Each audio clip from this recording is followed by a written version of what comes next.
तो जैसा कि मैंने कल बोला था, आज का लेक्चर मतलब फाइनल एग्जाम में 3 या 4 नंबर फिक्स है।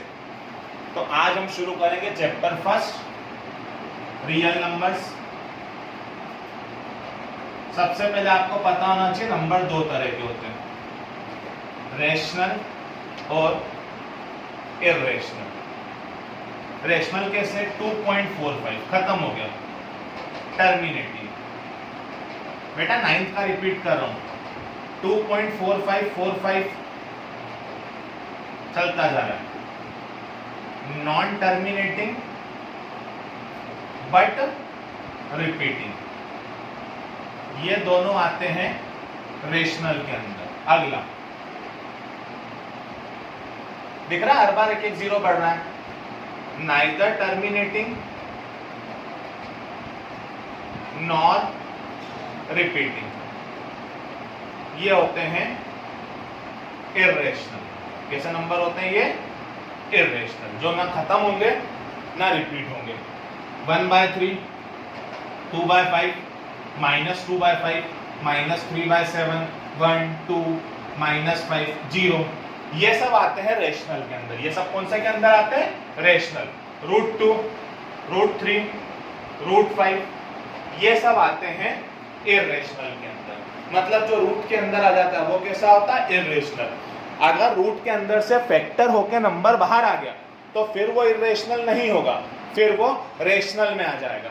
मतलब ये कि कहीं पे लिखा हुआ है √25, तो √25 के फैक्टर 5 × 5 मतलब कितना आ गया? 5। तो ये आ गया रेशनल। क्या आ गया? ये रेशनल। बेटा जो मैं अभी आपको समझाने जा रहा हूं वो एक तरह की थ्योरम है, मतलब वो किसी साइंटिस्ट ने बनाई है। मैं आपको ऐसी की ऐसी समझा रहा हूं, उसमें मेरी कुछ भी है ना अगर मगर नहीं है। तो थोड़ी एक आध दो स्टेप थोड़ी सी थ्योरेटिकल टाइप हो जाएगी, समझने की कोशिश करना, डाउट हो तो पूछना। क्वेश्चन ऐसे आते हैं, ये आया था, इस बार भी आया था, अगली बार भी आएगा। Prove that √2 is irrational. √2 की जगह पर कोई सा भी प्राइम नंबर आ सकता है, 2 की जगह पर कोई सा भी प्राइम नंबर आ सकता है, 2, 3, 5, 7 कुछ भी आ सकता है। मेथड कैसी रहेगी? सेम रहेगी। तो आप समझने की कोशिश करना। अपन लोग ऐसे 2 क्वेश्चन करेंगे। अभी अपना क्वेश्चन है प्रूव दैट √2 इज इर्रेशनल। तो ये धोखेबाज क्वेश्चन है, इसमें हम लोग मान लेते हैं कि ये गलत बोल रहा है। लेट √2 इज रेशनल, तो हम मान लेते हैं कि √2 कैसा नंबर है? रेशनल। और अगर कोई सा भी नंबर रेशनल है तो उसको अपन लिख सकते हैं P/Q के फॉर्म में या A/B के फॉर्म में। किस फॉर्म में लिख सकते हैं? A या B के फॉर्म में। ये लाइन सबसे important. Here A/B is in simplest form. कुछ स्कूल ऐसा लिखाते हैं, कुछ स्कूल ऐसा लिखाते हैं A and B are coprime, कुछ ऐसा लिखाते हैं A and B have no common factor. कुल मिला के सबकी बात एक ही है। बात सिर्फ इतनी सी है कि A जिस टेबल में जाएगा उस टेबल में B भी जाता होगा, ऐसा हमने माना है। तो A/B के फॉर्म में है। अब सुनते जाना प्लीज, थोड़ा सा टफ पड़ता है, जहां दिक्कत तो वहीं पूछना। ये तीनों लिखना जरूरी नहीं है, कुछ भी एक लिखोगे चलेगा। Here A/B is in simplest form, या फिर A और B को प्राइम है, या A और B के बीच में कोई कॉमन फैक्टर नहीं है।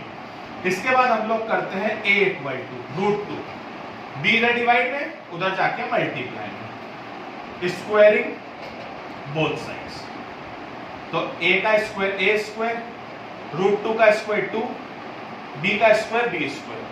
अब आप देखो 2 इधर मल्टीप्लाई में, उधर जाके डिवाइड में। अगर 2 उधर जाके डिवाइड में होगा, इसका मतलब therefore A² is divisible by 2। इसका मतलब A² काय की टेबल में जाता होगा? 2 की। और अगर A² 2 की टेबल में जाता है, इसका मतलब फिक्स है कि A भी 2 की टेबल में जाएगा। क्लियर है? जैसे यहां तक गाड़ी पहुंची तो हमको यह पता पड़ा A 2 की टेबल में जाता है। A काय की टेबल में जाता है? 2 की टेबल में। तो A 2 की टेबल में जाता है तो कितनी बार में जाता है ये हमको देखना पड़ेगा। तो हमने ऐसा मान लिया कि A जो है वो 2 की टेबल में जाता है C बार में। A जो है वो 2 की टेबल में जाता है C बार में। तो A2 की टेबल में जाता है C बार में, तो A2 की टेबल में कितनी बार में जाता है? C बार में। A equal to 2C। पिछली बार स्क्वायर करा था, इस बार नहीं करो तो बुरा मान जाएगा। स्क्वायरिंग बोथ साइड्स, तो A का स्क्वायर A स्क्वायर, 2 का स्क्वायर 4, C का square C square, by equation 1 A square की वैल्यू कितनी थी? 2B स्क्वायर, 2 1 जा 2 2 जा, B square equal to 2C square. 2 इधर मल्टीप्लाई में, उधर जाके डिवाइड में, तो उधर डिवाइड में जाएगा, इसका मतलब B स्क्वायर कैसे डिविजिबल होगा? 2 से। इसका मतलब B कैसे डिविजिबल होगा? 2 से। अब आप ढंग से देखो, therefore A and B both have common factor। देखो बेटा, ऊपर हमने पढ़ा कि A2 की टेबल में जाएगा, अभी हमने पढ़ा कि B काय की टेबल में जाएगा? 2 की, मतलब A भी 2 की टेबल में जाएगा, B भी 2 की टेबल में जाएगा, मतलब दोनों में कैसा फैक्टर हो गया? कॉमन। जबकि हमने क्या माना था कि इन दोनों में कोई कॉमन फैक्टर नहीं है, जबकि इन दोनों में कॉमन फैक्टर आ गया। इसका मतलब होता है इट कॉन्ट्राडिक्ट। कॉन्ट्राडिक्ट मतलब जो हमने माना था वो गलत हो गया। कॉन्ट्राडिक्ट मतलब जो हमने माना था वो क्या हो गया? गलत हो गया। और वो गलत हो गया तो हमने क्या माना था कि √2 क्या है? रेशनल। इसका मतलब √2 कैसा होगा? इररेशनल। इसका मतलब √2 कैसा होगा? इररेशनल। बेटा थोड़ा सा ना थ्योरेटिकल पार्ट है, आप 2-3 बार देखेंगे चीजें तो आप लोगों को क्लियर होगी। आप है ना जब ये लिखते जाएं तो आप √2 की जगह पर √5 करके लिखना। क्या लिखना? √5, ताकि आपकी एक प्रैक्टिस हो जाए। इसके छोटे मोटे भाई और आते हैं, ये थ्योरम है एक तरीके की। अब थ्योरम पे हम क्वेश्चन करेंगे। क्वेश्चन ऐसा आता है, प्रूव दैट 4 + 3√5 इज इररेशनल। तो इसमें कुछ नहीं करना, इसमें आपको सिर्फ रूट वाले को अकेला करना। Let 4 + 3√5 is rational. तो रेशनल है तो इसको अपन काय के फॉर्म में लिख सकते हैं? A/B। सबसे पहले 4 इधर प्लस का, उधर जाके माइनस, एलसीएम ले लिया B, इसमें 1 का, इसमें B का, 3 इधर मल्टीप्लाई में, उधर जाके डिवाइड में। बस इधर अब क्या बच गया? √5। क्वेश्चन यही खत्म हो जाता है। बट √5 कैसा नंबर है? इररेशनल। अगर √5 इररेशनल है तो A-4B/3B भी कैसा होगा? इररेशनल। अगर LHS इररेशनल है, RHS इररेशनल है, तो जो क्वेश्चन होता है वो भी कैसा होता है? इररेशनल। तो कुल मिला के 2 ही पैटर्न बनते हैं। पहला तो आपसे डायरेक्ट पूछ ले √2, √3, √5 कैसा नंबर होगा? इररेशनल। या फिर आपसे ऐसा घुमा फिरा के पूछ ले कि आप प्रूफ करो 4 + 3√5 इररेशनल है, 2 + 3√5 इररेशनल है। ऐसे क्वेश्चन की प्रैक्टिस और कराता हूं आपको कि कहीं पे लिखा हुआ है प्रूव दैट 3 - √5 इज इररेशनल। तो वहीं से शुरू करो। Let 3 - √5 is rational. अगर रेशनल है तो उसको अपन काय के फॉर्म में लिख सकते हैं? A/B। ये 5 की जगह 7 आ जाए तो बुरा मत मानना, यूं बोलो बाद में तुमने तो 5 पहले ही कराया था। 3 इधर प्लस का, उधर जाके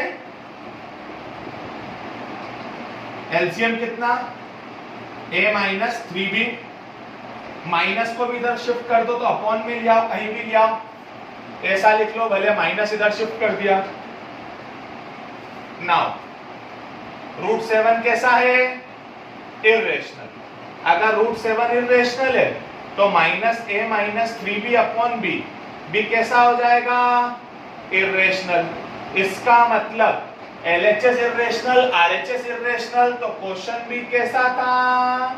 इररेशनल। ये अपने आप में एक पैटर्न है, अपने आप में एक पैटर्न है, और अपने आप में इसमें क्वेश्चन आएगा, पक्का है 3 से 4 नंबर का। तो आई होप सो आपको इतना क्लियर होगा। कभी कभी एक ही क्वेश्चन में 2 क्वेश्चन आ जाते हैं। पहले लिखा जाएगा प्रूव दैट √7 इज इररेशनल, और उसके बाद उसी क्वेश्चन का बी पार्ट होगा prove that 3 minus root 7 is irrational, तो फिर वो 4 नंबर में आ जाएगा। प्लीज इन क्वेश्चंस की प्रैक्टिस अच्छे से करना, ये 4 नंबर है आपके। Good day.